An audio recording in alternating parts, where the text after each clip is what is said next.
दोस्तों नमस्कार, सभी को जय श्री कृष्णा। आज अपन शुरू करते हैं वर्गीकरण पद्धतियों के प्रकार। कल अपन ने पढ़ा था अंकन दो तरह के बताए थे। आज अपन पढ़ते हैं वर्गीकरण पद्धतियों के कौन कौन से प्रकार हैं, क्योंकि सीधा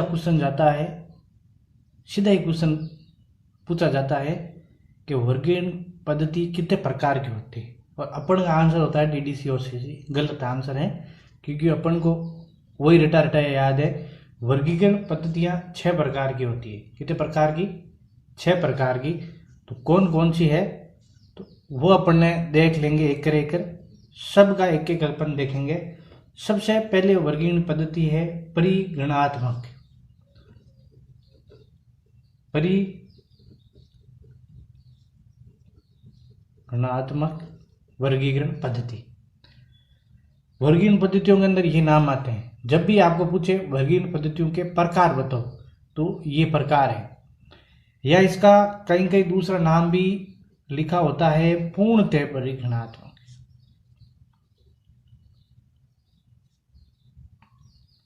दोनों ही लिखे होंगे, कहीं ना कहीं मिल जाएंगे, दोनों लिखे होते हैं। तो थोड़ा सा ये याद रखना। परिगणात्मक वर्गीकरण पद्धति तो पहले तो है क्या, इसको आपको मैंने एक बेसिक के अंदर समझा देता हूं। परिगणात्मक मतलब पूर्णतः बना बनाया क्लास नंबर। पूर्णतः अपन को एक अक्षर भी ऐड नहीं करना है, जो वर्ड है लिखा हुआ है उसका बनाया बनाया अपन को क्लास नंबर मिल जाए, तो उसको क्या कहते हैं? परिगणात्मक या पूर्णतः परिगणात्मक वर्गीकरण पद्धति। देखो पहले परि लिखा हुआ है, या पूर्णतः मतलब बना बनाया। और इसका मैं उदाहरण लिखूं आपको, तो उदाहरण लिख लो आपको इसके। LCC लाइब्रेरी क्लासिफिकेशन है, एक है भाई 1904 के अंदर, और एक है readers international classification RIC, readers international classification. और ये कब आई? 1961 के अंदर। इन दोनों के अंदर बना बनाया क्लास नंबर दे रखा है, बना बनाया। इसके अंदर आपको एक वर्ड भी एडिट नहीं करना है, कुछ भी नहीं लिखना है, इसीलिए इसको कहा जाता है परिगणात्मक, पूर्णतः परिगणात्मक। समझ में आ गया? दोनों वर्गीकरण पद्धतियां हैं, मैं दोनों को लिखा दिया है। और क्वेश्चन यही पूछा जाता है कि कौन सी परिगणात्मक है, कौन सी लगभग परिगणात्मक, कौन सी पक्षात्मक है, ये अपन सब पढ़ रहे हैं। यही क्वेश्चन पूछा जाता है यहां से, इस टॉपिक से यही क्वेश्चन पूछा जाता है। नंबर 2 लगाओ आपको प्रकार के अंदर लगे भगे अभी मैं आपको इसको याद भी करा दूंगा साथ में, आप बस मेरे साथ बने रहना। इसको अभी याद कहते हैं, इसको याद नहीं होता, मैं अभी आपको साथ में याद भी करा दी। शानदार चीज बताऊंगा आपको। लग भगे परिगणात्मक वर्गीकरण पद्धति। आगे आप वर्गीकरण नाम लिख लेना, वर्गीकरण पद्धति। लगभग क्या लिखना है? लगभग। तो लगभग मतलब कुछ बहुत ही कम मात्रा के अंदर अपन ने जोड़ने क्लास नंबर। बने बनाए तो है, लेकिन सीमित मात्रा के अंदर अपन को कुछ जोड़ने पड़ेंगे, कुछ ना कुछ तो। और ऐसी वर्गीकरण पद्धति पहले तो इनको समझ में आ गया। परिगणात्मक या पूर्णतः मतलब बना बनाया, कुछ नहीं जोड़ना है। लगभग परिगणात्मक मतलब अपन को सीमित मात्रा के अंदर जोड़ना। इसके अंदर ही दिया हुआ है, बड़ा बनाया क्लास नंबर है, लेकिन अपन को कुछ ही मात्रा के अंदर जोड़ा जाता है। और इसका बेस्ट उदाहरण है अपन को डीडीसी। और डीडीसी कब आई थी? 1876 के अंदर डीडीसी आई। और एक है एससी कब आई? 1906 के अंदर जेडी ब्राउन द्वारा इसका प्रकाशन किया गया था।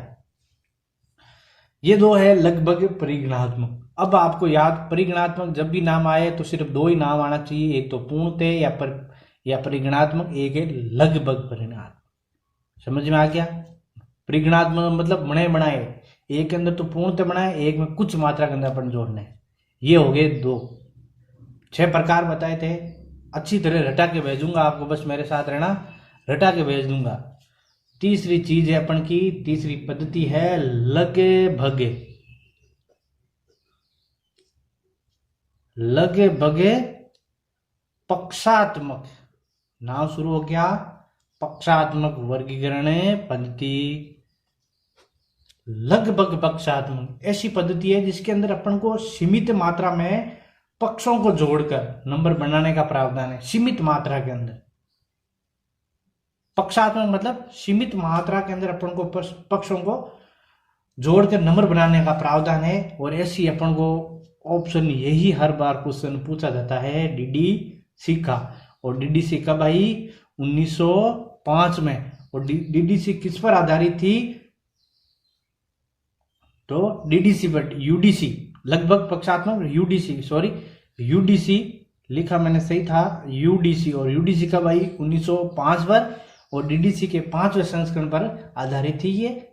तो अपन को यूडीसी 1905 एक ही ऑप्शन मिलेगा आपको। और ये बहुत ही मोस्ट इंपॉर्टेंट है, इसको याद जरूर कर लेना क्योंकि इसका ही क्वेश्चन पूछा जाता है। न तो इस पहले वाले परिगणात्मक इसका बहुत ही कम मात्रा इसके अंदर ज्यादा पूछा जाता है लगभग पक्षात्मक का। और इसके अंदर क्योंकि पक्षात्मक और साथ में एक दो और दे देते हैं इसीलिए वो कंफ्यूजन हो जाता है।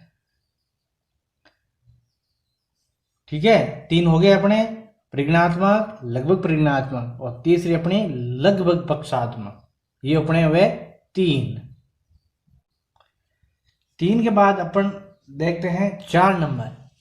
3 हो गए, याद हो गए होंगे आपको साथ में। तो 4 नंबर क्या है? ये तो है लगभग पक्षात्मक। इस लगभग को चेंज करना है कि इसके अंदर अपरिवर्तनीय पक्षात्मक।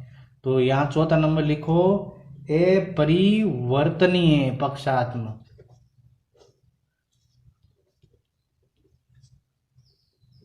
अपरिवर्तनीय पक्षात्मक। इस वर्गीकरण अपरिवर्तनीय पक्षात्मक मतलब जिसके अंदर पक्षों का क्रम और उनकी संख्या के अंदर अपन को परिवर्तन नहीं करना संभव ही नहीं है। और इसके अंदर अपन को मोस्ट इंपॉर्टेंट इसका उदाहरण है अपना सीसी। और सीसी के भी 7 संस्करण है। और कौन सा संस्करण है वो भी इसके अंदर इंपॉर्टेंट है। तो उदाहरण लिखो आप। उदाहरण है सीसी। और सीसी का फर्स्ट एडिशन, सेकंड एडिशन और थर्ड एडिशन। ये तीनों एडिशन किसके हैं? अपरिवर्तनीय पक्षात्मक के उदाहरण। अपरिवर्तनीय पक्षात्मक के उदाहरण है तीनों। और अगर मैं इसकी डेट लिख दूं आपको तो फर्स्ट संस्करण कब आया? 1933 को, सेकंड 1939 को, 1939 को, और थर्ड आया 1950 को। 33, 39, 50 फर्स्ट, सेकंड और थर्ड। ये तीनों वर्गीकरण पद्धतियां हैं जो अपरिवर्तनीय पक्षात्मक उदाहरण। सीसी के जो 3 संस्करण है, पहला, दूसरा और तीसरा, टोटल सीसी के 7 संस्करण है। और इसको अगर आप जब भी सीसी का ऑप्शन आए तो सीसी का ऑप्शन आपको कहां से शुरू करना है? पक्षात्मक। ये तो पक्की जाएगी सीसी किसके अंदर है? पक्षात्मक। अब पक्षात्मक के अंदर लगभग पक्षात्मक को छोड़ देना तो बाकी अपना आप याद हो जाएंगे। ये होगी अपनी 4 वर्गीकरण की पद्धतियां। अब अपन देखते हैं 5 और 6 2 और वर्गीकरण पद्धतियां हैं। अब लिख तो अपने 5वीं वर्गीकरण पद्धति कौन सी है? तो लगभग मुक्त पक्षात्मक। लगभग मुक्त पक्षात्मक वर्गीकरण पद्धति। इसके अंदर क्या है? वर्गीकरण पद्धति के अंदर क्या है कि जो क्रम और संख्या है उसको अपने परिवर्तन कर सकते हैं। और इसके अंदर सीसी का ही उदाहरण मिलेगा आपको। सीसी का कौन सा? उसके अंदर 3 तक है। तो चौथा सीसी का 5वां संस्करण और सीसी का 6ठा संस्करण। और वर्तमान के अंदर जो अपन यूज करते हैं सीसी का कौन सा? 6ठा रिवाइज। ये भी किसके अंदर आएगा? लगभग मुक्त पक्षात्मक। समझ में आ गया? अगर अपने चौथे की बात करें कब आया? 1952 को आया था। 1952 को चौथा आया था। 5वां 1957 को आया था। और छठे की बात करें तो 1960।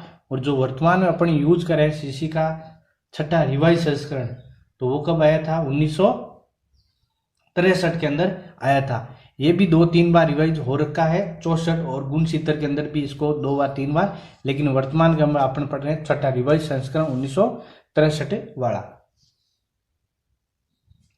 ये थी अपनी 5वीं वर्गीकरण पद्धति, जिसके अंदर अपन बात करते हैं लगभग मुक्त पक्षात्मक वर्गीकरण पद्धति।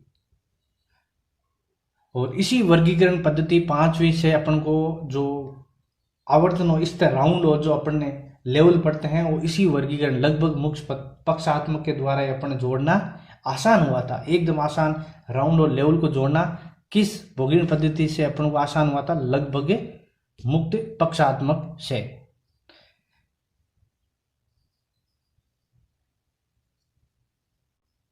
और अपने लास्ट वर्गीकरण पद्धति है, लिखते हैं लास्ट 6 और 6 भी क्या है? पूर्णतया मुक्त पक्षात्मक। पूर्णतया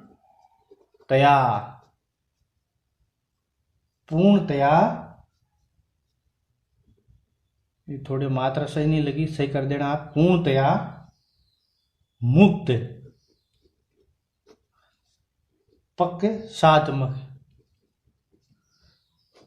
पूर्णतः मुक्त। और अगर इसको ये भी लिख दे, पूर्णतः नहीं लगा के यहां लिख दे मुक्त पक्षात्मक, तो भी सही है, मुक्त पक्षात्मक। हर चीज मैं आपको बताऊंगा, यूं नहीं है कुछ छोड़ जाए अपना, कोई नहीं छोड़ूंगा, आराम से कोर्स करेंगे। ज्यादा से ज्यादा 1 महीने लगने वाला है, 1 महीने के अंदर पूरा कोर्स कंप्लीट हो जाएगा, पूरी यूनिट द्वारा। इसलिए आराम से चल रही, क्यों फटाफट जाना कहाँ है, करें तो अच्छा करें, बेसिक से शुरू करके अपन टॉप तक जाएंगे, ताकि सभी को आराम से समझ में आ जाए। क्योंकि मैं क्लास ही फिर इसीलिए चला रहा हूँ कि किसी को जरूरतमंद को, जो ये कोचिंग वाले पैसे लेते हैं बहुत सारे, 6-6 10-10 हज़ार रुपये कोचिंग, तो मैं इसी सभी को ये फ्री के अंदर अवेलेबल करा रहा हूँ, ताकि किसी का भला हो जाए। अच्छा, क्योंकि किसी के पास कुछ हो ज्ञान तो देना ही चाहिए, ताकि उसका ज्ञान और बढ़ता है, कम नहीं होता है। मैं आपको बता रहा हूँ, इससे मेरा ज्ञान कम नहीं हो रहा है, ज़्यादा ही बढ़ रहा है। इसलिए कहा गया है, ज़मीर जिंदा रख, कबीर जिंदा रख, सुल्तान भी बन जाए तो दिल में फकीर जिंदा रख, हौसले के तरकस में कोशिश का वो तीर जिंदा रख, हार जाए जिंदगी में सब कुछ मगर फिर से वो जीतने की उम्मीद जिंदा रख। तो ये थी अपनी पूर्णतया मुक्त पक्षात्मक, या मुक्त पक्षात्मक कहते हैं इसके अंदर जो फैक्ट फॉर्मूला दिया था, फैसिड फॉर्मूला, जिसको अपन पक्ष परिसूत्र है,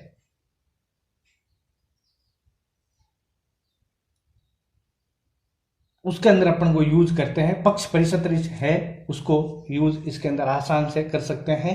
जैसे इसके अंदर अगर उदाहरण की बात करें अपन, उदाहरण, तो उदाहरण के अंदर सीसी का कौन सा संस्करण काम आता है? इसके अंदर यूज 7वां संस्करण, सीसी का 7वां संस्करण। और कब आया 7वां संस्करण? 1987 के अंदर आया था, जिसके अंदर 14 सिंबल चिन्हों का प्रयोग किया गया था, 14। और कितने भाग के अंदर आया था यार? 5। मैं अब की नेक्स्ट वीडियो के अंदर अपन देखेंगे, पूरी टेबल बनाऊंगा उस सब का संस्करण, सब के अंदर जो चिन्हों का प्रयोग, कौन कौन से चिन्ह और कितने भाग के अंदर, ये भी आपको एक बार पूरा बता दूंगा, क्योंकि कुछ कहीं ना कहीं उसमें से भी क्वेश्चन कहीं ना कहीं मिल जाता है, इसलिए अपन पूरा देख लेंगे। तो उसके अंदर कौन सा आता है संस्करण? 7वां संस्करण सीसी का आता है। और 7वां संस्करण कब आया था? 1987 को।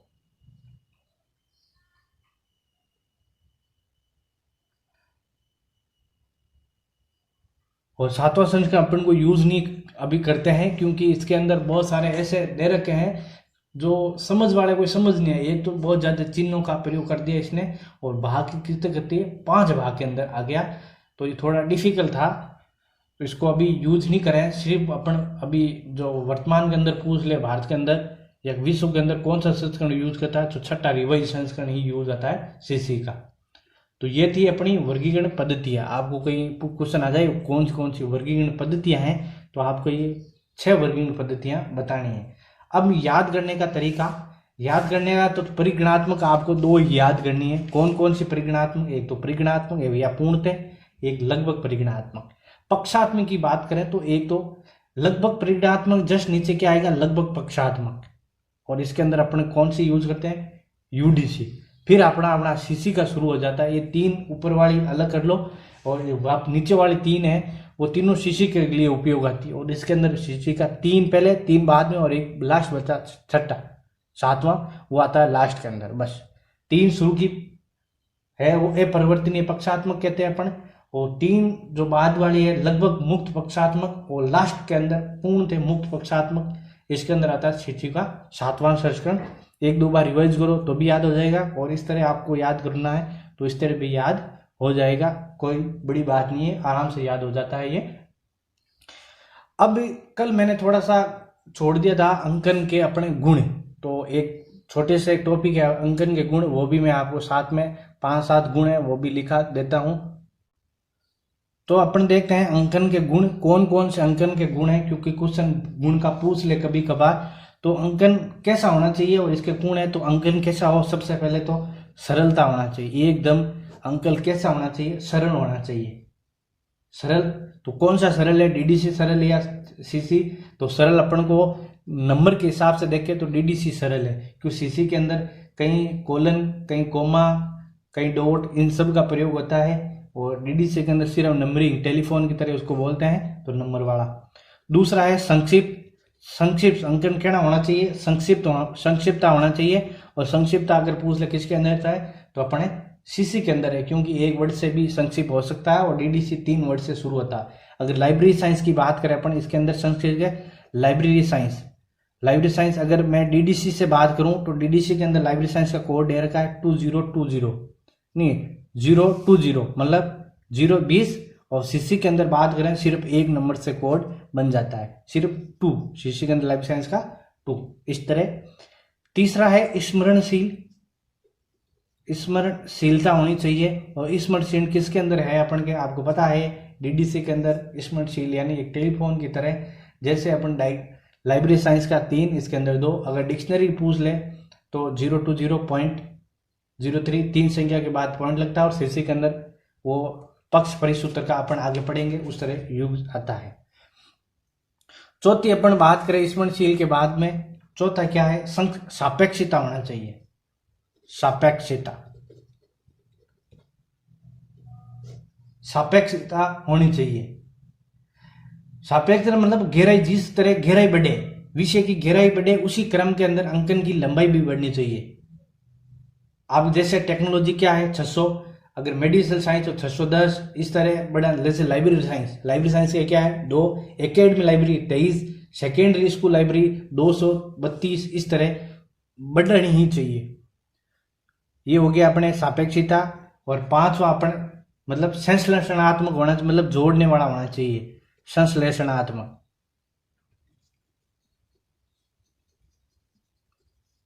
संश्लेषणात्मक होना चाहिए, जोड़ने वाला। और जोड़ने वाला किसके अंदर है, सीसी के अंदर, क्योंकि सीसी के अंदर एक पीएमएसटी फॉर्मूला, PMESOT, इसी फॉर्मूले से ये पूरा जुड़ता है सीसी के अंदर।